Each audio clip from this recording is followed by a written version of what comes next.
più completa per ogni esigenza del tuo bambino. You can really be forgiven for seeing a little difference between the models out there. The Fido M1 Pro is one of these folding e-bikes. It has a rectangular frame that holds at the center and a handlebar.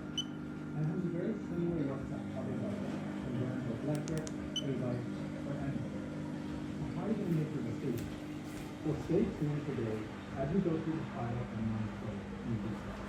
Compare it to other bikes we've tested and where to find its strengths and weaknesses. So let's go ride some bikes. But before I go into it, this design on this is side considered. And I think that most cars in SUV are little out. The Fido M1 also has a full suspension set, with a rear shock and a front suspension. It uses a 500-watt rear hub motor, and it also has a mechanical brake response. The bike's pedal assist speed is only approximately 15 miles per hour. But after unlocking the throttle, you can travel up to 24 miles an hour without pedal. Each